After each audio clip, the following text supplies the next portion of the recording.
Я как священник не удался, решил попробовать себя в кино.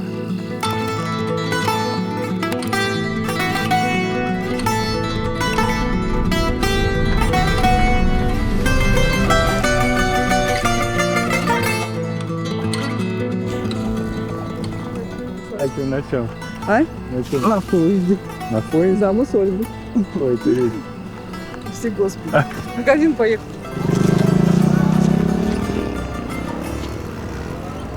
Таня, стой.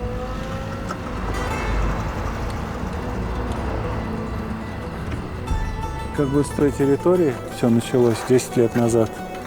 Вот этот корпус мы построили за 1 год и уже жили. А потом уже стало больше и больше, стали приезжать люди. Сюда еще расселили сестер. Но здесь вот больше молодежь, там пожилые. Мгм. Как у вас идея возникла именно здесь обстроиться? Да, так. Господь распорядился, мы искали,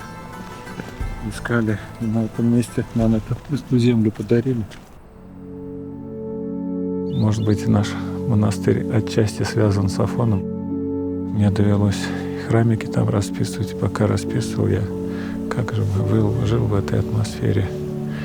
И, может быть, какие-то оттенки принес. Знаешь, я всегда приезжал с Афона, и люди с жадностью всегда так слушали об Афоне, как о какой-то такой далекой, светлой, очень святой сказке. И в какой-то момент я просто сказал: слушайте, может, уже хватит говорить, а может, мы попробуем. Давайте попробуем у себя здесь. Создали такое свое общество, которое назвали Фиваида, в подражание древним отцам, которые жили в Египте. И так несколько лет жили, а потом больше. Первые постриги произошли. А потом постриги стали множиться, и, естественно, для этих людей нужны стали стены, в которых они будут жить. И эти стены Господь дал так быстро и благословил, что за год эти стены были уже, и мы жили в этих стенах полной монашеской жизнью. Это были первые люди местные, а потом стали к нам приезжать с разных уголков страны. Кто-то оставался. Теперь уже география наших монахинь — это вся страна, а паломники так это от Владивостока до Калининграда.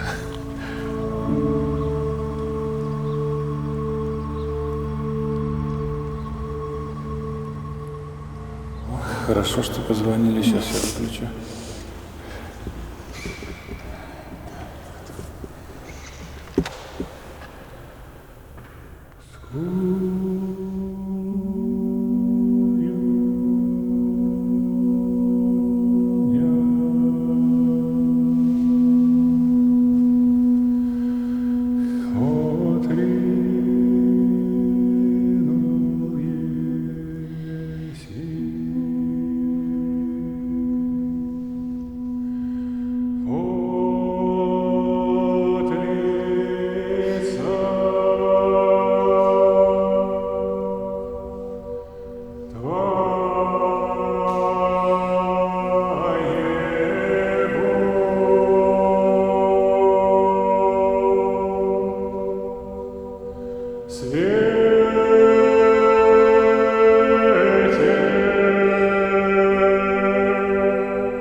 Меня зовут Лена. 28 лет. Во сколько лет ты ушла в монашество? 23 года. Ну, не ушла, у нас говорят, пришла, наоборот.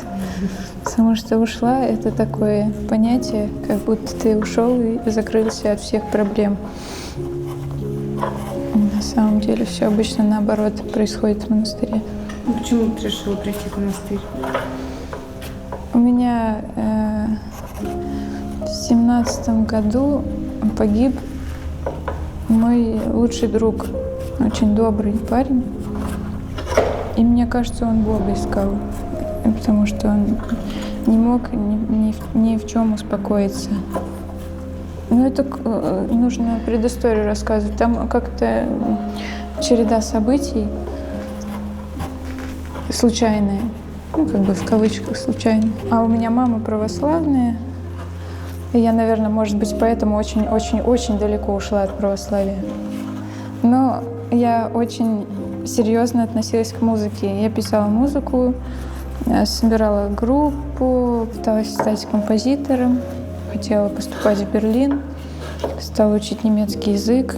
Попутно занималась магазином, у меня был винтажной одежды. Нас довольно много знали, у нас даже брали на съемки вещи. Потом мы сделали из магазина, объединили в агентство модельное. Просто какие-то там 20-летние девчонки слепили агентство, и там через полгода уже они ходят на Moscow Fashion Week. Ну, это же быстро происходит в Москве. Жила на Милютинском, это такой сквот в центре Москвы, на Чистых прудах. Мне там завидовали мои сверстники. У тебя, значит, такая жизнь, о которой все мечтают вокруг тебя, и ты занимаешься творчеством, очень легко зарабатываешь деньги, и у тебя есть там модная одежда, как бы творческая интеллигенция молодая. Но у тебя постоянно ты чувствуешь какую-то внутри дыру, которую ты пытаешься заполнить всем.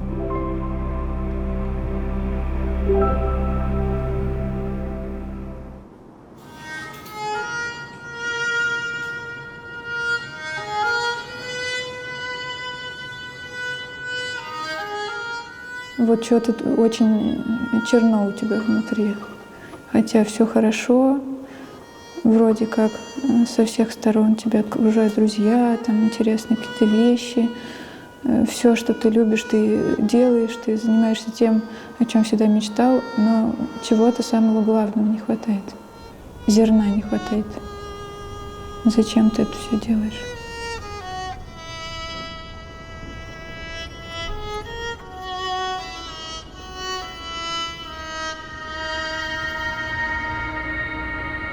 Я даже не хотела пробовать так жить, как монахи живут. Я после вот того, как он погиб, мы его похоронили, и я спрашиваю маму: мам, какой тут ближайший монастырь? Я такая: окей, хорошо, я в Оптин поеду. Просто подумать в месте, где тебя никто не знает. Ничего абсолютно особенного не происходит. Ты так ходишь на службы, находишься один, моешь полы, там, что-то стираешь. Абсолютно никто тебя не трогает. И тут в какой-то момент ты начинаешь плакать и не можешь остановиться. Ну, потом такой, тоже как будто с небес такая мысль: ой, надо исповедоваться. Ну ладно, пойду исповедуюсь. О, надо причаститься. Хорошо, причастилась.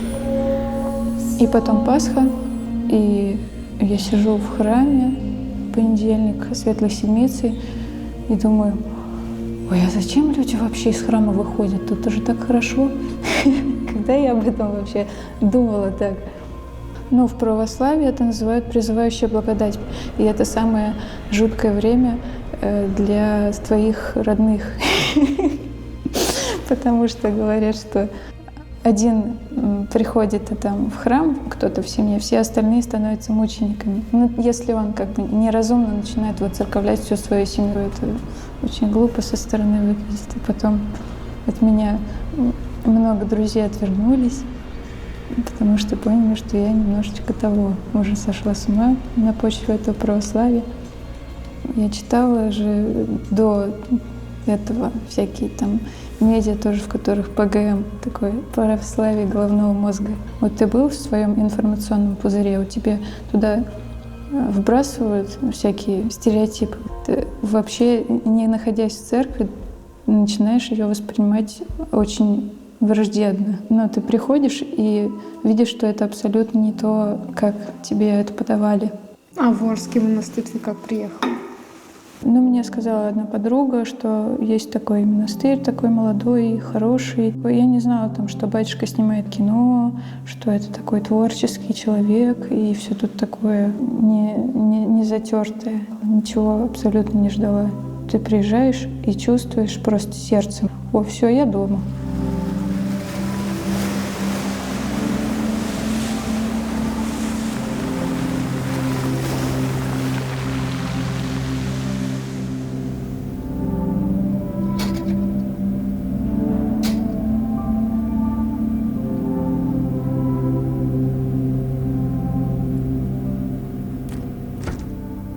Ну вот мы продаем молоко, натуральное, с фермы нам привозят.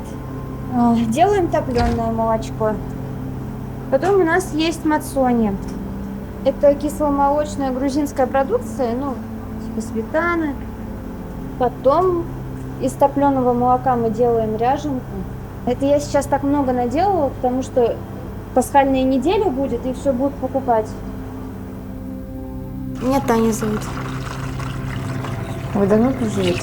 4-й год, послушница. А сколько вам лет? 26. Моя ровесница, ничего себе. А почему пришли сюда? Я приехала, а мне говорят: давай паспорт.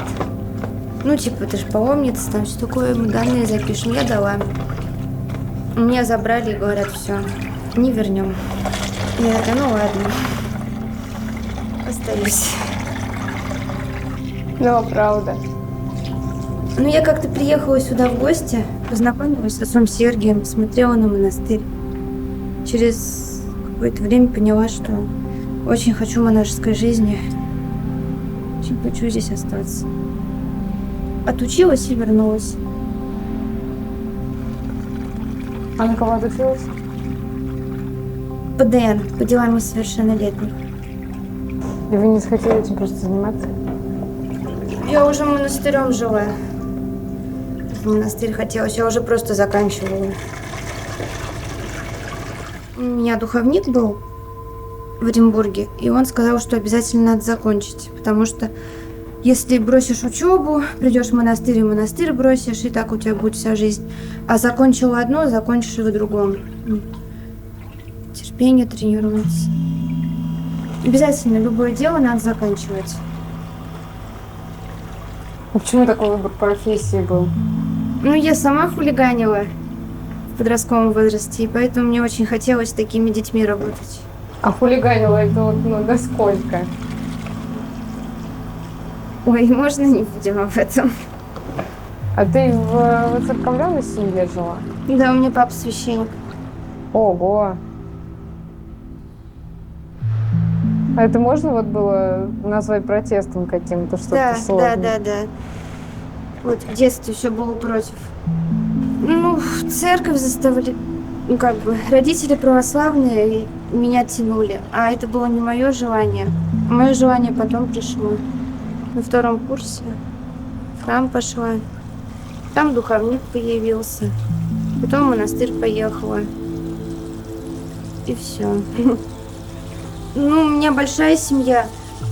И, конечно, думала, что я выйду замуж, у меня все будет как в моей семье. Папа главный, мама с детьми дома. И я так до последнего думала, пока в монастырь не приехала, и поняла, что, конечно, семейная жизнь — это хорошо, но у всех разный путь. А родители как отнеслись к твоему решению? Ну, конечно, папина любимая дочка, папе было трудно, а сейчас ничего, нормально, в гости приезжают. Ради возлюбленного в тебе, из Исаака, раба твоего. и Израиля святаго Твоего. Как вы думаете, почему вообще такой популярностью ваш монастырь пользуется? Тут несколько факторов. Ну, потому что, наверное, я такая творческая личность, что и кино снимаю, и короткометражки. Поэтому нас знают, нас смотрят. Люди некоторые по 50 лет ходят в храм, а их спроси, а ты Христа встретил? Дырка. Просто пропасть. Вакуум. Вакуум, наполненный печалью. И, может быть, вот это и самая главная причина, почему едут люди. Они едут туда, где надеются, что им покажут Христа. Или, по крайней мере, направление. Мне кажется, что у вас более все-таки современные какие-то, какое-то понимание. У вас можно, например, женщине в штанах войти. Это не значит, что мы рекомендуем женщинам. Нет, ну можно. Просто мы терпимее к этому относимся. Я имею в виду, просто нет такой категоричности. Категоричности всегда фанатизм дышит. А фанатизм — это самое страшное явление в церкви. Видишь, какое дерево бобер завалил на той неделе?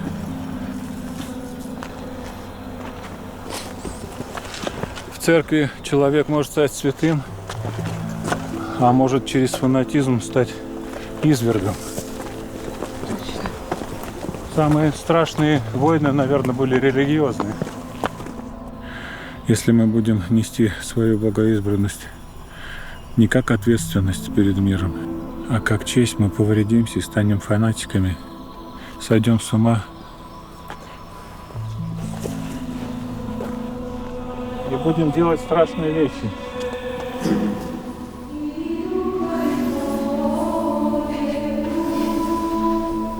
Матфея, Святаго Евангелия чтения.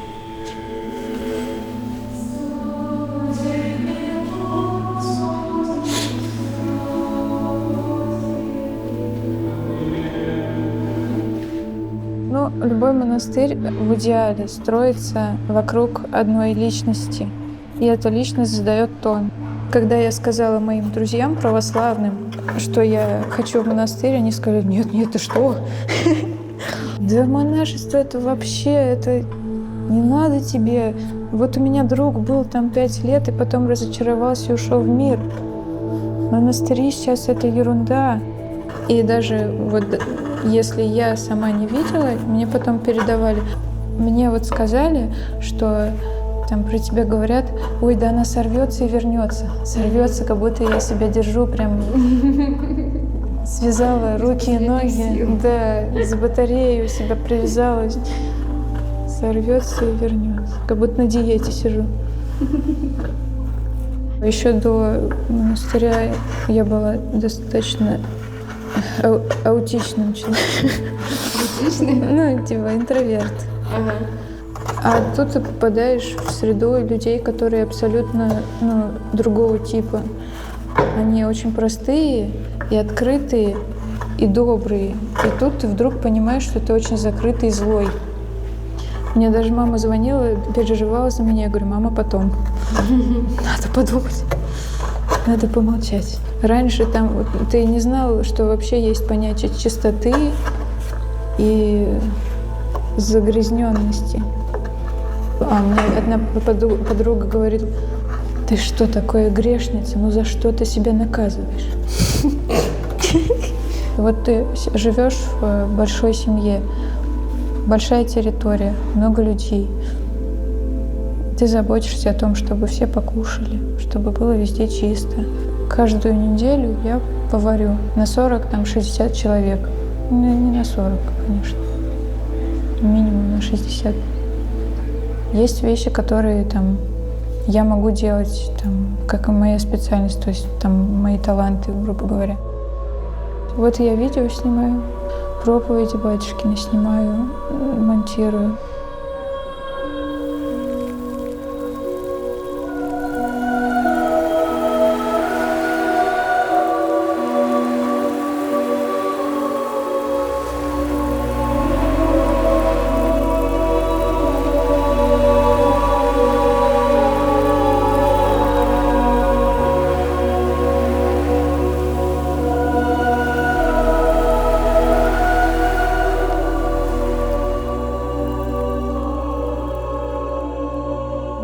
сказал: ой, такой детский прием. Это режиссер. То, что обратно, ну, задом наперед допущено. Давайте дверь закроем, а то кто-нибудь может пройти. Есть тут такой небольшой канал на английском наш, в котором проповеди и там песнопения и фильмы с переводом. Ну, в России, например, о православии очень много написано, там и снято, и мы можем очень легко что-то найти, почитать. А в Америке, там, в Европе они очень страдают от недостатка информации, просто им хочется почитать что-то, там, вдохновиться.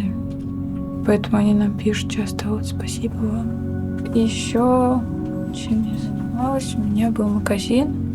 А ты разрабатывала, кстати, дизайн? Я видела очень такой интересный мерч.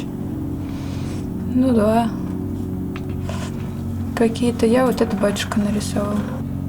А тебе не хочется вот нарядиться тоже? Да не знаю. Мне кажется, облачение вот это, которое мы носим, это самая лучшая проповедь. Но вот ты это надел, и это как бы такой символ, что вот я как солдат, я в форме, у меня служба. Вот я служу Богу. И люди уже, видя тебя, хотя бы о Боге вспоминают. К 30 годам у тебя, как ты думаешь, будет постриг? Ну, меньше планов, чем в мирской жизни. Ты просто живешь и стараешься много не косячить. И все. Никогда не будешь к этому готов на 100%. И нет такого человека, который полностью прям достоин. Мне кажется, это все должно было произойти. И как бы это все произошло, естественно, мне не пришлось себя как-то понуждать. Потому что вот новые впечатления, там какие-то красивые виды и все такое там. Это было, наверное, второстепенное. Самое главное, что-то вот почувствовать, что-то обрести такое внутри. И как этот студент-медик, который занимается только своим предметом, у него абсолютно нет времени там гулять там с друзьями на вечеринке ходить, он сидит за книгами. Вот у меня специальность такая, и мне очень интересен мой предмет. И мне мало что интересует вне его. Но когда я очень сильно увлеклась музыкой, я думала, все, мне никто не нужен, я просто буду сидеть дома и писать музыку. Но я могу, конечно, вам поставить.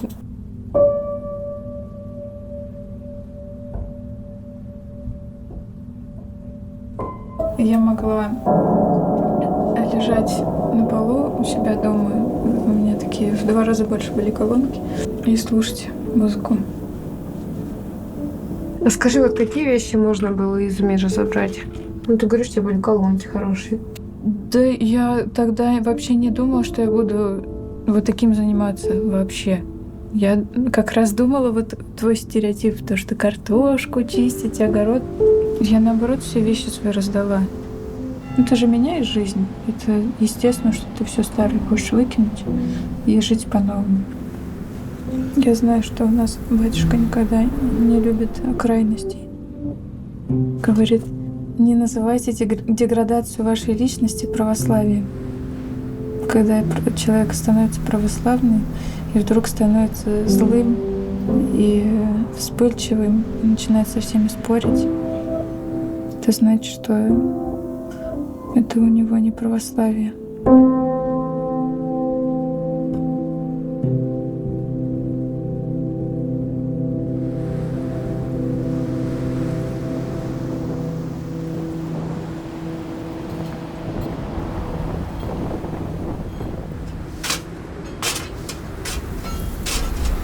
Ой, друзья мои, мы приехали, было плюс 17, светило солнышко, мы ходили в кофточках, в юбочках, было хорошо, тепло. За одну ночь все резко изменилось. Идет снег уже 2-й день. За ночь завалило столько снега, я даже не могу описать. Даже сейчас не могу открыть глаза и смотреть в камеру, потому что лед, он прям в лицо. В общем, теперь мы стоим, чистим вход в храм. потому что все порожки во льду. Послушницей в храме быть непросто, я вам скажу, потому что бывает труд полегче, бывает вот такой. Все навалило, нужно чистить. Совершенно неважно, какого ты пола, здесь это не имеет значения. Это здравый феминизм. Так, вот и курицы пришли. Сейчас мы пойдем посмотрим яйца. Надо собрать яйца. О, снизь какая хорошая курица. Не бойся, она не Я не дерется. боюсь. Тут привинись его. Ой, все, она не хочет со мной дружить. Ничего, подружим. Вот сейчас мы пойдем яйца собирать. Посмотрим яйца. Мы утром собираем. Давай собрать яички, сейчас пойдем. Юр, пойдем. Так.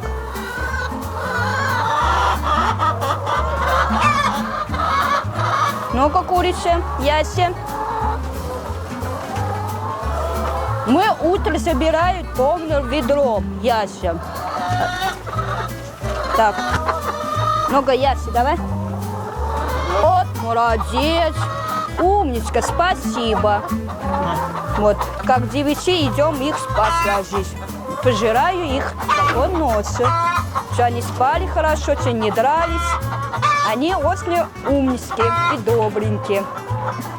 Это мои девушки, мои любимые. Ну, я прихожу утром, наливаю воды, собираю яйца, тоже помогаю. Ну и делаю тяжелую работу. Перерыхлить опилки, перетащить воду, например, налить. Ну и... Ты местный, да? Ты живешь тут? Да, я здесь живу. Мы, когда были в детском доме, мы в монастырь никогда не ходили. Ну, иногда так посещали, когда яйца ходили освещать.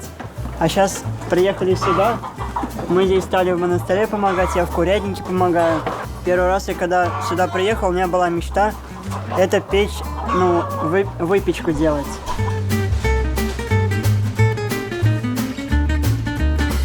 Мы сейчас формируем хлеб заварной. Потом поставим его в расстойку и в печь.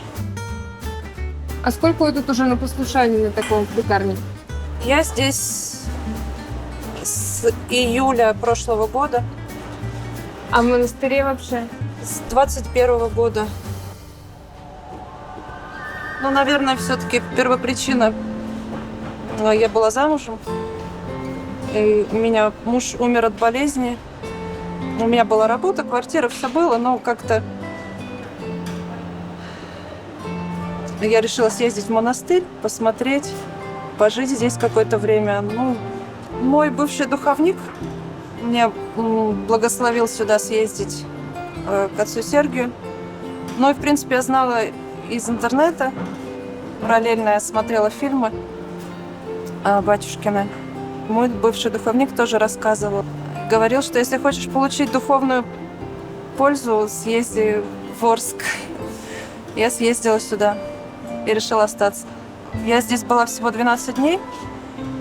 И перед отъездом поняла, что мне здесь нравится, но я еще не могу сказать, что я решила как-то.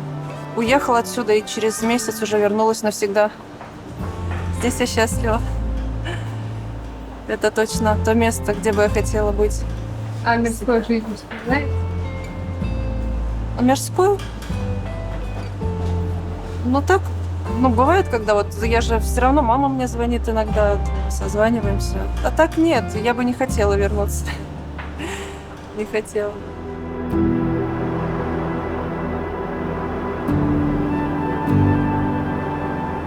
Меня зовут матушка Ксения.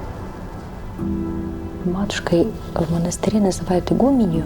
Игуменья настоятельницей от монастыря Иверского. У нас сначала женщина, девушка приезжает, она сначала паломница, в гости приехала. Потом, если она захотела пожить в монастыре, испытать себя, да, она становится трудницей. Трудится в монастыре, молится, приобщается к жизни, к уставу монастыря. Потом, если у нее возникло какое-то такое желание, такое чувство, да, что попробовать, она уже становится кандидаткой в послушницы. Потом она становится послушницей. А потом, ну, в зависимости от и опыта, и проявлений, да, человека, его устремленности, то уже рассматривается вопрос о постриге, потом уже монашество. А схима – это, как считается, наивысший такой монашеский чин. Чаще всего схимницами становятся именно уже в преклонном возрасте. У него уже и немощь какая-то, и весь его ум, сознание устремляется на то, чтобы больше уделять время своего дня именно молитве. Я из такой творческой среды. С детства я пела, выступала. Я мечтала стать звездой. Потом училась в Москве, стала певицей профессиональной. Когда уже такой осознанный путь начался в церковь, к Богу, в путь к Богу, Господь меня привел в православный театр. Я воцерковилась уже так очень глубоко, осознанно. Оказалась здесь, в городе Орске. Я приехала сюда с театром. Были здесь всего 3 дня, и я познакомилась с отцом Сергием. Были у меня вопросы, на которые батюшка мне так ответил, что давай будем молиться и как Бог управит, потому что вопросы как раз были о том, что каков мой путь дальше. Мы молились о моей дальнейшей судьбе. И так все устроилось, что через год я уже приехала сюда насовсем. А у вас семьи никогда не было? Нет. Не складывалось просто? Не складывалось, да? Но интересно, я когда уже воцерковилась, мы ездили в один монастырь, и там есть икона, за которую кладут записочки. И я написала Богородице такую просьбу: Богородица, если есть на то воля Божья, сделай меня, пожалуйста, многодетной матушкой. Но я предполагала, что я буду как мечта. И через несколько лет, когда мы там проезжали мимо этого монастыря, вдруг я понимаю, что, оказывается, Богородица исполнила мою просьбу только. Она исполнила ее именно как Богу угодно. Я же просила как Богу угодно, не так, как я хочу. Так и получилось, что я стала матушкой, потому что игуменя в монастыре — это мать.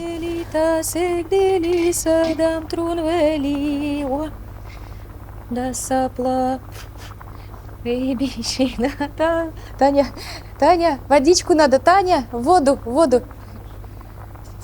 Христе,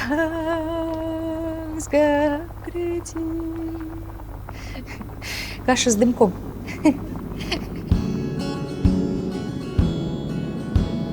В монастырь я пришла 8 лет назад, а в монашестве 6. 27 лет мне было, когда я пришла в монастырь. Просто ты в какой-то определенный период понимаешь, что только в этом твоя жизнь. Только в монастыре ты сможешь жить. Я какое-то время путешествовала. Мне нравилась Азия. И там я познакомилась с буддизмом. Даже были мысли о монашестве. Именно буддистском. Когда уже приехала в Россию, я не помню уже с какой целью, я пошла к Матронушке. И там, то, что я говорю, логикой нельзя объяснить. Там я именно почувствовала, что это то, что я давно искала. И тогда я узнала про Орск. Хотя даже раньше не знала о существовании такого города. А здесь уже, познакомившись с батюшкой, хватило мне недели для того, чтобы принять решение остаться здесь. Прошло уже 6 лет, и я ни разу не пожалела.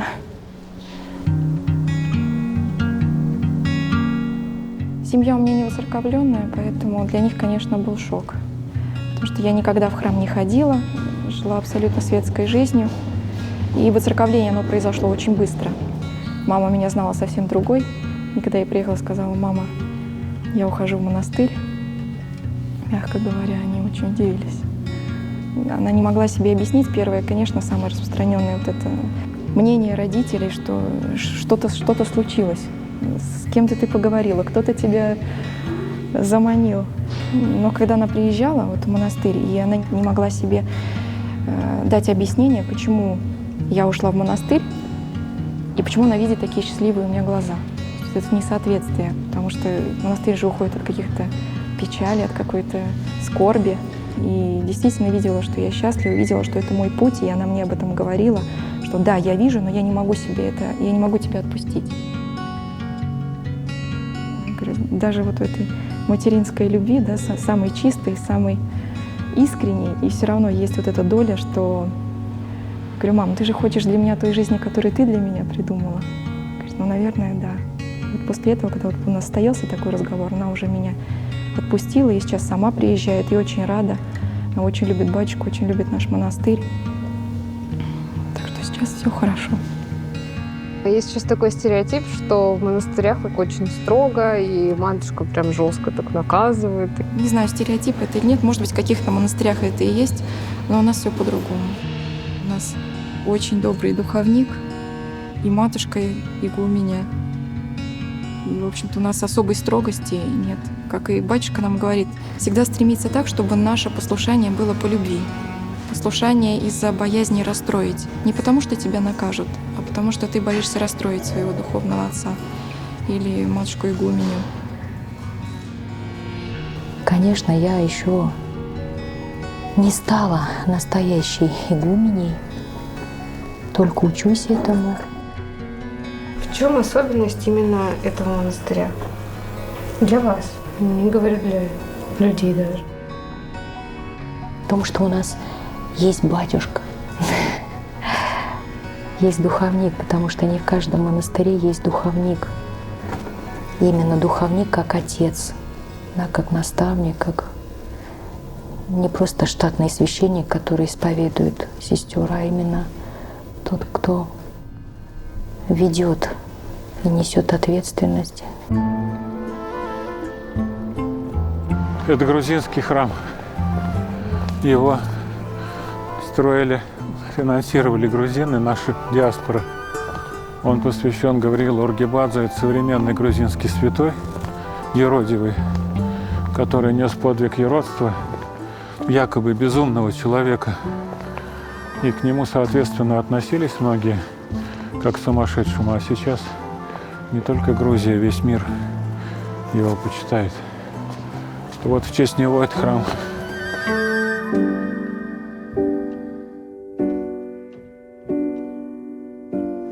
Такая добрая святая психиатрия. Господь говорит, «Буи вы, Христа ради, были и будете. Мир вас не будет принимать, потому что мир вас не будет понимать. И в связи с тем, что не будет понимать, он вас будет всегда гнать». И поэтому Гавриил Оргибадзе сознательно нес этот подвиг безумца Христа ради. Но по большому счету все христиане в некоторой степени непонимаемы миром и гонимы. А в сердце у них вот так, как на этой люстре. У нас здесь еще есть вот такой секретик. Это маленькая келья, пристроенная к храме святого Гавриила Оргибадзе. В этой келье сестры, у нас такая традиция в день пострига, как в день рождения в мир иной, в жизнь другую. Сестры просят благословения и на 3 дня здесь затворяются от мира, думают, взвешивают свою жизнь. А больше, наверное, просто молчат. Здесь все к этому предрасположено. Умиротворение. Ну да, вот некоторые мирские люди недоумевают, глядя на Ленку, на Тамарку, на молодых сестер. Вы заболели, что ли? Или у вас какая-то трагедия в жизни? Вы что, здесь себя закрыли, как в тюрьме? А они, может быть, счастливее, чем они. Сейчас улыбнусь. Они, естественно, улыбаются.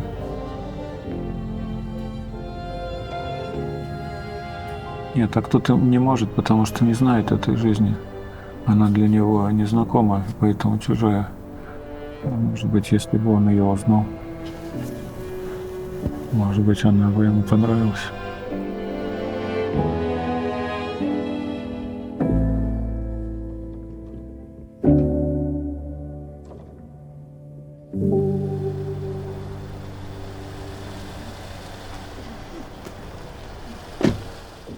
Ну, я арчанка, родилась тут в Орске, живу, между прочим, тут недалеко, через несколько остановок. Батюшку давно знаю с детства, в храм хожу с детства.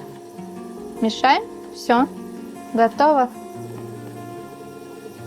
А сколько тебе лет было, получается, когда ты сюда пришла? 25? Ну, 25-летие я тут уже отпраздновала.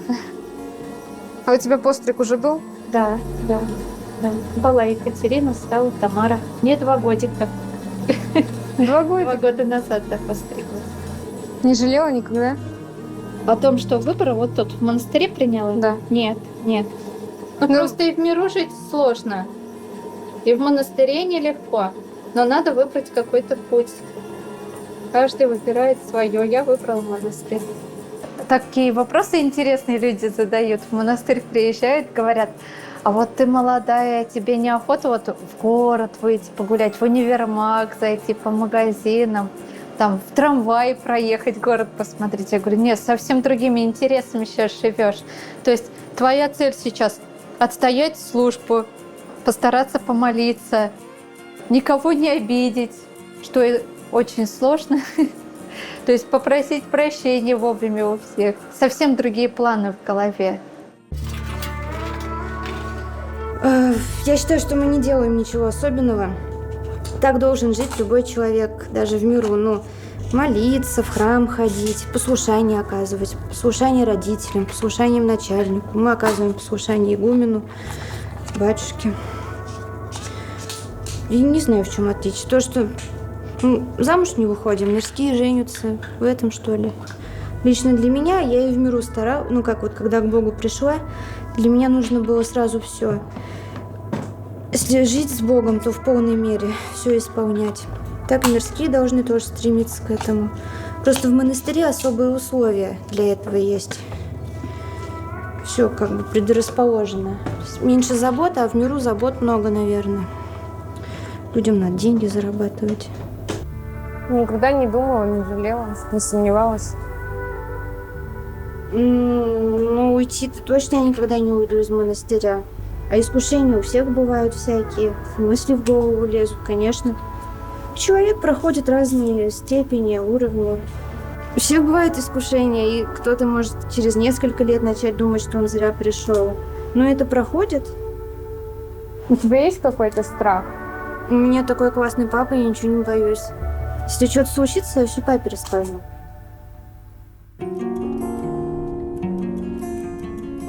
Сейчас мы будем распечатывать икону. Вот здесь у нас есть маленькое изображение, а мы будем делать большую.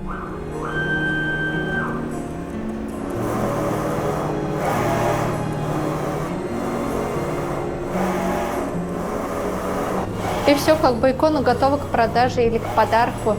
У нас просто батюшка, он ездил по всему миру, и он много икон дарил бесплатно, просто безвозмездно. То есть батюшка дарит в дар иконы, а ему Господь дает вот такие подарки. То есть отстроить монастырь за такой короткий срок, столько много объектов, храмов только 10. То есть все необычное такое.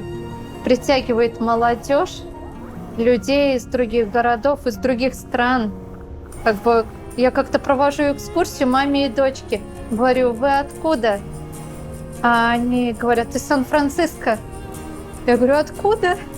Говорю: где это вообще находится? А как вы к нам попали? Они говорят: а мы в Ютубе увидели фильм отца Сергия, приехали к вам. То есть вот здесь мы ее сзади прокрасим, наклеим логотип.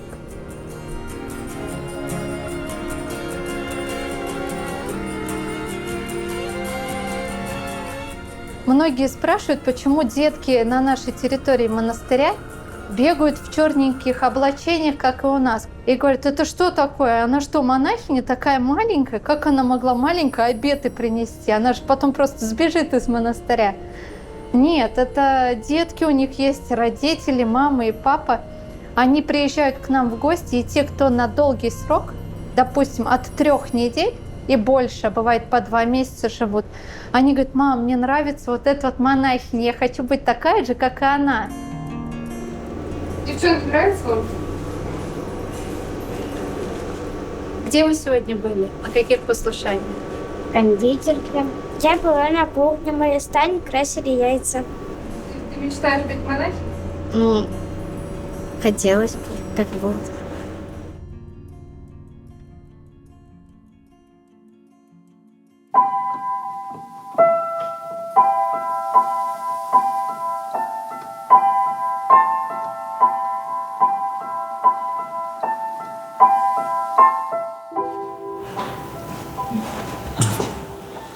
Чтобы она на темном выходила, да? Ну да, чтобы она контурно как бы читалась. Так. Расскажите о внутренней гармонии своей. А ее нет? Об этом тоже можно сказать. Ой. Внутренняя гармония. Когда во мне есть Христос, тогда есть гармония. Когда во мне нет Христа, а просто одна гармония, то эта гармония, она нестабильна. В жизни так все переменчиво. И вроде бы находишь эту гармонию вне Христа, а потом все рассыпается. Обстоятельства. Совершенно стабилен только Бог. И поэтому наша задача, мы постоянно тесним Бога в свое сердце. Иисусе, Иисусе, Иисусе. Аскеза там, это все второстепенно. Даже богослужение. Некоторые всю жизнь ходят в храм, и так ничего не происходит. Я еще не очень люблю вот так категорично разделять монашество и просто христианство, ну, и мирян. Каждый, может быть, идет каким-то своим уникальным путем, но к одной и той же цели. Другой цели не может быть. Я в жизни очень много чего попробовал. И в социальной сфере, и в искусстве. И храмы расписывал, иконы писал. И кино снимал, и для театра писал, и книжки писал. В социальной сфере 25 лет отслужил. В тюрьмах 12 лет приют для бездомных содержал, посещал больных, попечитель детского дома. Да что только я не пробовал. А все равно суета-сует. Потому что все, что в пространстве и времени находится, время крадет или обесценивает все это. Мы входим в вечность через Бога. И эта вечность будет или благой, как говорит Господь, в чем застану, в том и сужу. Вот в чем переступим порог смерти, в том мы пойдем в вечность. Иногда очень тяжело, но кто захочет, может уйти. Послушницы уходят. У тебя нет таких мыслей? В России часто бывает, что православие — это как бы свод каких-то правил, которые человека ограничивают, и вот так принято. А на самом деле православие, мне кажется, это внутренняя свобода, наоборот, должна быть.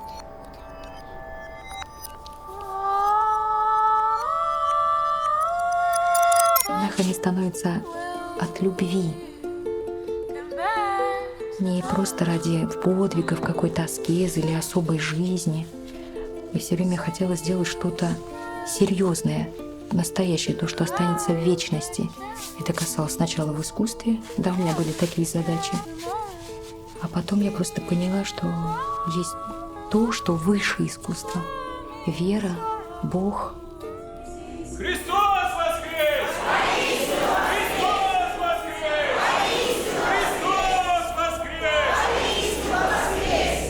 любовь, оно выше.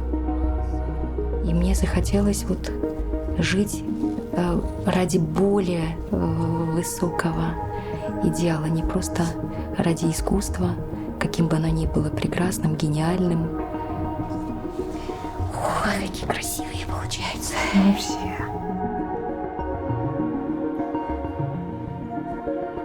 Ну, так бывает, что люди к нам приезжают, они просто рядышком с нами что-то делают, и они уже получают пользу. Это, наверное, самая главная наша такая социальная помощь. Но помимо этого деятельно, вот мы посещаем дом престарелых. Да, тоже мы туда идем для чего? Мы просто приходим и говорим: здравствуйте, сегодня праздник, улыбаемся, просто посидим с ними, побудем, и им уже как-то и хорошо. То есть самая главная наша помощь — это помочь, наверное, человеку внутренне преобразиться. Как обрести душевный покой? Помните, я пела песенку про кукушечку? Летишь, кукушечка, куда летишь, кукушечка?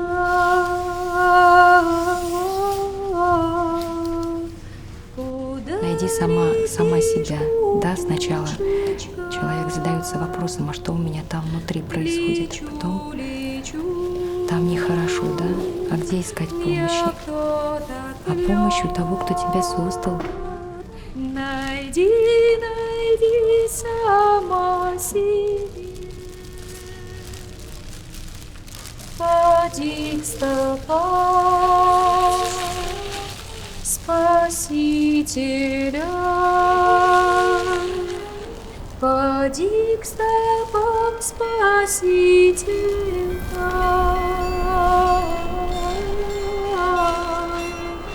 Поди к стопам Спасителя.